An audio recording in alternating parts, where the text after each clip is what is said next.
When a fan in the audience suddenly asks Keanu Reeves about Sandra Bullock, the whole studio erupts in laughter as Jimmy Fallon jumps in with playful teasing. Keanu shyly shares a few sweet, behind-the-scenes memories, turning the moment into a heartwarming mix of nostalgia, jokes, and pure chaos on the Tonight Show stage. Keanu Reeves walked onto the late-night stage that night looking exactly like the man the world thinks they know. Black suit, quiet smile, hair falling over his eyes. But if you were standing close enough to the edge of the curtain, you would have seen his fingers, opening and closing at his sides, like someone quietly rehearsing a conversation with a past he still hadn't made peace with. The band crashed into a bright, happy tune. The audience rose to their feet, and Jimmy Fallon bounded out with his usual burst of energy. He slapped Keanu on the shoulder, laughing, playing to the crowd. But behind the grin, he was studying his guest the way you study a friend who says they're fine when you know they're not. All afternoon in rehearsal, Jimmy had felt it. Keanu's politeness was there, his gratitude was there, but there was a weight in his pauses, a softness in his eyes whenever the producers mentioned old movies, old co-stars, old days. "We'll give the audience a quick Q&A at the end," a producer had said, voice sharp in Jimmy's ear. "Keep it light, no heavy personal stuff, no surprises." Jimmy had nodded, but a small, stubborn part of him hoped that tonight might be more than just another round of jokes and viral games. From his chair, Keanu watched the city skyline glittering on the backdrop, the fake night behind the real night. He laughed when Jimmy told a joke about stunt training. He shook his head in that shy, embarrassed way when they played an old action clip. And every time the audience cheered, he turned slightly, almost as if to hide. Between segments, when the cameras cut to commercial, he leaned over to thank the crew for fixing his mic, to apologize for taking too long with a story, to ask a stagehand how their day was going. Kindness slipped out of him like a habit, but each time he smiled, it only made Jimmy more sure. The man sitting across from him was carrying something he had no intention of putting down tonight. Backstage, one of the producers flipped through a stack of audience questions printed on index cards, crossing out anything that sounded too personal. Lines about grief, about past relationships, about rumors that had circled Keanu and Sandra Bullock for years were struck through with red ink. Still, they were live, and live meant risk. In the far corner, a young woman in a red sweater sat on the edge of her seat, clutching her own card so tightly the edges curled under her fingers. She had written the question 3 times before she was brave enough to hand it to a staff member. And even now, with the cameras rolling just a wall away, she wasn't sure if she wanted it to be picked, or desperately needed it to be. The show rolled on, comedy bits and easy laughter, but there were moments when Keanu's gaze drifted past the cameras, far beyond the studio, as if he was seeing a bus racing through downtown traffic, a woman with bright eyes and loud laughter sitting beside him, the two of them young and fearless, and not yet aware of all the years that would pass without certain words ever being spoken. Every time Jimmy teased him about being the internet's boyfriend or the nicest guy in Hollywood, Keanu smiled. But somewhere under that smile was a question he had never answered for himself. How kind can you really be if you let time take away the chance to say something that mattered? In his chest, memory and regret sat side by side, quiet but awake. When the final commercial break ended, Jimmy straightened the stack of blue cue cards on his desk and looked out at the audience, the lights washing his face in gold. "All right," he said, voice bright but steadier now. "We're gonna do something special. We're gonna take a few questions from you guys." Laughter and whispers rippled through the crowd as a stagehand moved down the aisle with a cordless microphone. Jimmy glanced at Keanu, and for a second their eyes met. Two men who had both learned in different ways how heavy it can feel to be seen. In the third row, the young woman in the red sweater felt the mic being placed in her shaking hand, her heart beating so loud she was sure the cameras could hear it. She rose to her feet, knees unsteady, and Keanu's attention caught on her the way it does when someone carries a familiar kind of sadness. She cleared her throat, the entire studio falling into a hush that felt almost sacred. "My question is about Sandra Bullock," she said, her voice trembling but firm. And in that instant, before she could say another word, Keanu's smile faded just enough to reveal the truth he had spent years quietly hiding. The air in the studio tightened, as if all the bright stage lights had pulled closer at once. Keanu shifted in his chair, not away from the question, but toward it, like a man finally turning to face a wave he'd been pretending was only a ripple. The audience waited, some grinning, some whispering, expecting playful gossip, an old Hollywood story, something easy to laugh at and forget on the ride home. But the young woman with the microphone held it with both hands, and there was nothing playful in the way her chin trembled. Jimmy saw it first. His showman's smile softened, the paper cue cards suddenly feeling useless in his fingers. The woman drew a slow breath, steadying herself. "My mom, she loved the movie you did with Sandra," she began, eyes glistening under the studio lights. "She always said the two of you had this real kindness between you, not just acting, something human." Keanu's eyes dropped to his hands for a second, and a faint, almost private smile touched his mouth, as if he'd just heard Sandra's laugh echo from a long hallway in his memory. The crowd let out a gentle awe, but the woman's next words cut through the warmth. "My mom passed away last year," she said. "The last thing she told me was that life moves faster than that bus in your movie, and that I should never leave important words unsaid." The room went very still. Even the band, usually shifting and whispering among themselves, watched in silence. Keanu's shoulders, usually squared and deliberate, seemed to fold inward a fraction, the weight of the moment settling on him. Jimmy glanced at the control booth. Behind the glass, a producer's hand chopped at the air, signaling to move on, to keep it light, but Jimmy didn't look away from the woman. This wasn't the kind of question you skipped for a game of box of lies. The woman swallowed and pushed forward, voice shaking but clear.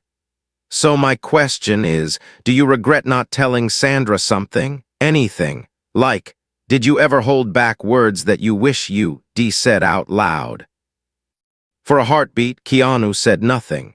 The cameras framed his face, every line of it suddenly unguarded. He could feel the old instinct rising, to deflect with a joke, to hide behind privacy, to protect not just himself but the people who had trusted him with their lives off screen. But the girl's eyes were not asking for celebrity gossip. They were asking for courage, for proof that even someone like him had stood on that same ledge of fear and silence. His thumb pressed against the edge of his armrest, a small physical anchor in the middle of the storm building in his chest. Jimmy, sensing how fragile the moment was, leaned in, his tone softer than any scripted bit. "You don't have to answer that if you don't want to," he said gently. "We can." Keanu lifted a hand, a quiet gesture that said he'd heard and that he was choosing something else. He looked back at the woman in the red sweater, at the hope and grief fighting for space on her face, and then up into the darkness beyond the stage lights where millions of unseen viewers sat in their own living rooms with their own unsent words. When he finally spoke, his voice was low and steady, but there was a crack running right through the middle of it. "Yeah," he said. "There were words I didn't say." He paused, jaw tightening. "And I think about them more than people would ever imagine." The crowd held its breath, the laughter of the previous segments now a distant memory, as Keanu opened his mouth to explain which words he meant, and why, for so many years, he had been afraid to say them. He did not begin with a headline. He began with a memory. "We were shooting a scene on the bus. Keanu said, eyes fixed on a spot just over the audience like he was watching old footage no one else could see. Long day, lots of noise, all the usual chaos. Between takes, Sandra sat down next to me and handed me this sandwich. A faint smile tugged at him. It was the wrong order, too spicy for her. She said, "Here, you look like you make friends with bad decisions." The audience laughed softly, tension loosening for a moment, but Keanu's expression stayed thoughtful. "We ate that sandwich and we talked about everything except the movie," he continued. "She asked about my family, my sister, my childhood. I asked about hers, and what struck me wasn't just how funny she was. It was how present she was, how she listened. You know, when someone really listens and you feel like maybe you're not as alone in your own head as you thought." He let the question hang there, and from the silence, you could tell a lot of people understood. He spoke about the way they'd built little pockets of kindness on set, her habit of leaving notes in people's trailers, his quiet routine of bringing coffee to tired crew members at dawn. No big speeches, no grand gestures, just 100 small choices to be gentle in a world that was. "We were both carrying things we didn't talk about back then," he said. "Loss, fear, that feeling that if you let someone see too much, they might walk away." His fingers laced together on his lap, knuckles pale. "So instead of talking about what scared us, we talked about dogs and bad coffee and what we'd do if we weren't actors." Jimmy watched him, his usual interjections gone, sensing that any joke now would be like turning on fluorescent lights in the middle of a prayer. The young woman in red leaned forward, her grief momentarily forgotten, drawn into this quiet confession being laid out under studio lights. "There were moments," Keanu admitted, "when I wanted to tell her how much I admired not just her talent, but her courage. How she kept choosing joy even when life had given her reasons not to. I wanted to say that working with her made me braver, that she made kindness look like a superpower." He stopped, lips pressing together. "But I was younger then. I thought silence was the safest way to protect good things. If you never say how much something means, then maybe it can't be taken from you." He shook his head slightly, a man staring at an old version of himself with more compassion than judgment. "So I kept it light. I made jokes. I stayed in my lane, and the years passed. We did our work. We moved on. Life happened." The young woman's fingers trembled around the microphone. "Did you love her?" she asked suddenly, the words escaping before she could decide whether they were too much. A ripple moved through the crowd, some gasps, some nervous laughter, camera operators shifting to capture every angle of Keanu's face. Jimmy's hand tightened around his cards. The control booth lit up with frantic movement. A producer's voice crackled in his earpiece, warning about time, tone, the network, everything but the human heartbeat at the center of the room. Keanu looked at the floor for a long second, then lifted his eyes, not to the cameras, but to the woman who had just dared to ask the question half the world wanted to know. His answer rose in his throat, honest and heavy, but just as he began to form the first word, a bright red light near the lens started flashing, the signal that they were out of segment, seconds from a hard commercial cut, and the director's voice shouted, "We're going to break, we're going to break, we're going to break," as the screen faded to black.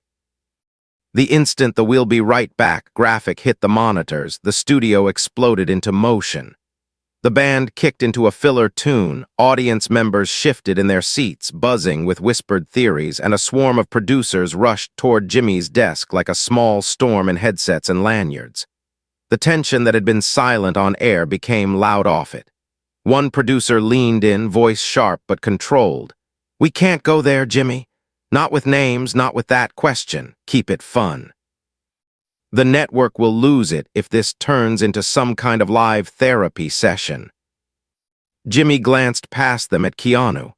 He was sitting very still, hands resting on his knees, eyes lowered, like someone who had finally decided to open a door and then found it slammed shut by a force outside his control.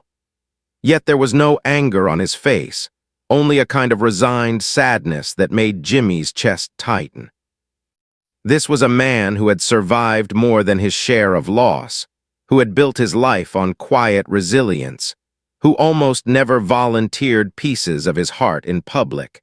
And now, the one time he seemed ready to, the show itself was trying to pull him back to safety.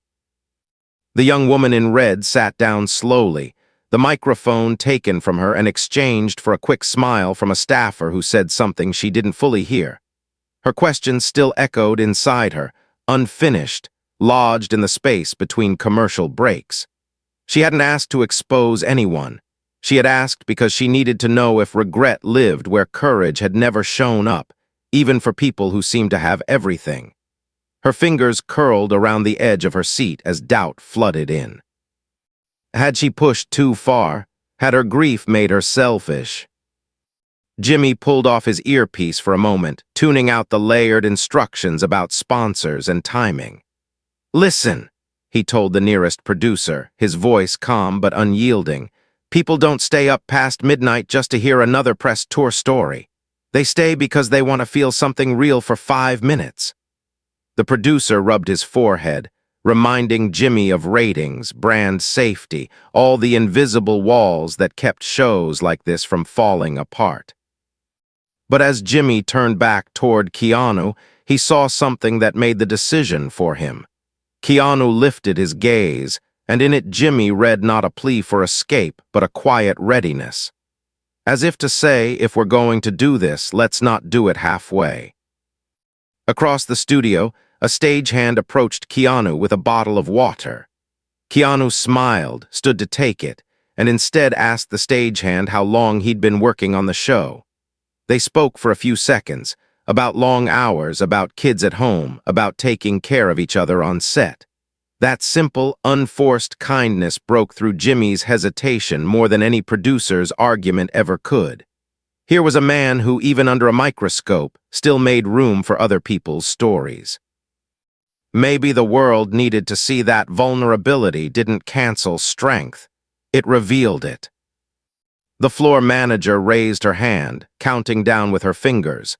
30 seconds, 20, 10. Jimmy slid the earpiece back in but ignored most of the frantic instructions pouring through it. He leaned toward Keanu, speaking quietly so the audience wouldn't hear. "You sure you're okay? We can switch gears, play a game, do something stupid with eggs." Keanu looked at him with that steady, almost old-soul calm. "If we keep pretending," he said softly, "then that girl goes home thinking silence is what courage looks like." The words landed with more weight than any punchline Jimmy had ever delivered. The band's music faded as the red light above the main camera came back on. They were live again. Millions of people rejoined them mid-breath, unaware of the battle that had just been fought in the space of 2 commercials and a handful of whispered arguments. Jimmy straightened in his chair, the practiced host, but this time his eyes were different, clearer, less concerned with viral clips and more with the human beings sharing this one fragile hour together. "We're back," he said, then paused, letting the usual applause swell and die down.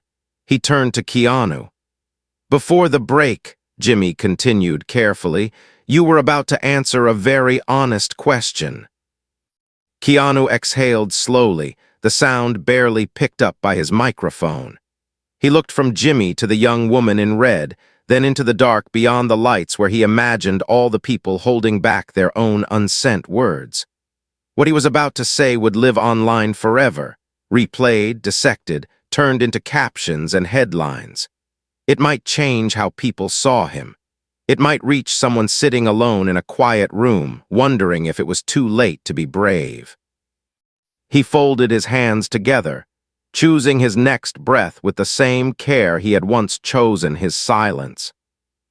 And then, in front of the cameras, the crowd, and the world he had always tried to keep at arm's length, Keanu Reeves finally began to speak the answer he had been carrying in his chest for decades.